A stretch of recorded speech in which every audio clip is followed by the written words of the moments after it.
What's up guys, my name is Colin, you're watching a channel called The Battle Bridge, and today we're talking all about the penultimate episode of Star Trek Picard Season 1, A in Arcadia Ego. He's powering up his disruptor cannons, we better... That's unexpected.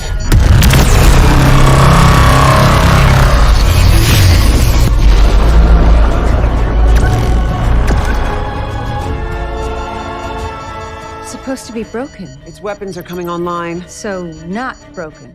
Alright guys, if you've seen my videos before, then you know this is not a typical review. We don't really talk too much about Easter eggs or plot points unless we like them or dislike them. What we do is split the entire episode into two very oversimplified categories, good and bad. Now this was one hell of a meaty episode, guys, so why don't we go ahead and talk first about what I actually liked from Star Trek Picard Season 1, Episode 9. First off, I really liked that in this episode, some of the characters had to grapple with the moral, philosophical question of whether to kill or be killed. Is it right? Is it morally justifiable to end the life or lives of other beings in order to save your own or to save others' lives? It's an interesting ethical question, and after all, isn't that what Star Trek is really all about, at least the best parts of Star Trek? Star Trek at its heart isn't about space battles, it's not about laser guns, it's not about half-naked people putting decontamination salve on other half-naked people. Star Trek at its best is about exploring the philosophical and moral issues of our time and our world in a future setting. A setting divorced of some of the prejudices that we all carry around on a daily basis, where we can really examine those issues free from baggage. And this is something I think that the show Picard has really been lacking up till now. There's been a lot of plot development, there's been a lot of jumping from one place and one character to another, and there hasn't been a lot of time to slow down and really do what, like I said, Trek does best. He's alive. Barely. His pulse is almost undetectable. It's a trick. And if it isn't, we just let him die? He attacked us. He has no one but himself to blame.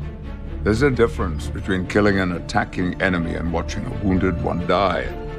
Beam him to sick bay immediately. Now, speaking of macro plot developments, I'm actually liking where this is going. I've said before that I really do like the whole idea of the admonition of this like malevolent or I guess benevolent force, depending on who you are, that comes from outside of the galaxy and destroys organic life and saves synthetic life. And I really like what this episode did with that plot line, switching the admonition from a warning to almost an expression of hope, depending on who's viewing it. It raises plenty of questions. Who are these synthetics? Are they from other galaxies? Are they from a future timeline? Are they sort of godlike in power? Are they just slightly more technically advanced than we are? Are they even legitimate? Or is this some kind of trick by a malevolent entity just to end all life in the known galaxy? I don't know, and we probably won't find out next episode either. Now, I just said a moment ago that Star Trek at its best is about philosophy and moral and ethical conundrums, but there are room for just some stuff that's plain old cool. Like, for example, a formerly derelict Borg Cube exiting a transwarp conduit about to save Picard and the rest of our crew before crash landing on a planet. I mean, that was just cool.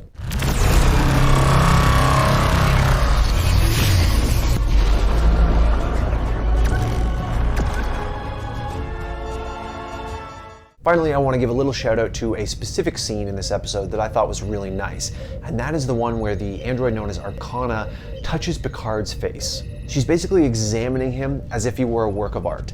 And this is a really cool role reversal because previously in Trek, most of the time, we see the organic life forms doing the same thing to the synthetic ones. Almost every time we find someone in Star Trek who's interested in robotics or medicine or computer sciences and they meet Data, they have the exact same reaction. Think about Dr. Bashir when we had that little DS9 TNG crossover episode. Most people are interested in my extraordinary abilities, how fast I can compute, my memory capacity, how long I will live. No one has ever asked me if my hair will grow or noticed that I can breathe. Well, your creator went to a lot of trouble to make you seem human. I find that fascinating. Well, this is the exact same thing, except this time it's the android examining the human. But before we go on to the things I really didn't like, there's a gray area, and that is the revelation that Picard is dying. Now, I refer to it as a revelation, but anyone who's seen the series finale of TNG, All Good Things, knows that it's Irumodic syndrome, and that Picard has known about it for quite some time. Now, the reason I didn't put this in the good or the bad category is because it doesn't belong in either yet. Picard dying, in my opinion, is not an inherently bad idea for the show, and it's certainly not an inherently good one. It's all about the execution. Is his death going to be handled well? I have no idea. I imagine that they're setting this up for some kind of great sacrifice. I do not think Picard will die of Irumodic syndrome. I think he will sacrifice his own life to save the synthetics. How, when, if he does that, well, then we'll talk about whether we like it or not. All right, now let's move on to the stuff that I did not like about this episode, starting with what I think is the obvious one. Dr. Noonian Soong had a son. What the hell is going on? Look, we've met Dr. Soong before. He never mentioned a son. Data didn't know about one. Lore didn't know about one. The android who had Soong's wife's personality and memories, who thought she was Soong's wife, never mentioned one. Could there be some reason why Dr. Noonian Soong actively kept the fact that he had a biological son a secret? Is it possible that this person is not, in fact, Dr. Noonian Soong's biological son?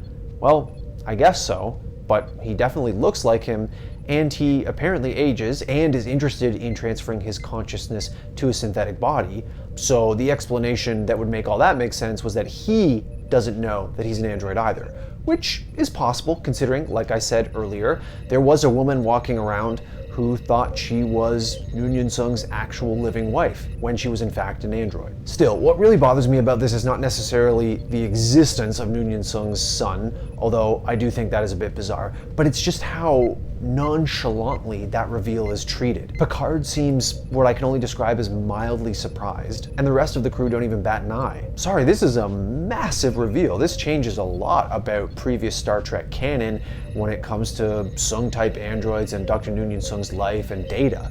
And this giant bombshell is just dropped on us without a care. Also, I'm not sure if I'm jiving super well with his portrayal as a completely amoral kind of mad scientist. I mean, he jokingly describes himself as such, but this is a guy who seems to be perfectly okay with the concept of exterminating all biological life in the quadrant or the galaxy. That's a bit of an extreme attitude. Speaking of nonchalant, may I remind you that a Borg Cube crash landed on Capelius, and everybody in it who we care about was just fine, like nothing ever happened. And so was the planet. Look, generally speaking, in Star Trek and pretty much any other science fiction show, vessels that are meant to function in space cannot do very well in the atmosphere and the gravity of a planet. But the Borg Cube seems fine. It even has a lot of its main systems operational. Look, again, I know we're talking about Star Trek here, but this doesn't even seem to jive with the internal logic of the show, in my opinion. Continuing on a point I really didn't like from the last episode,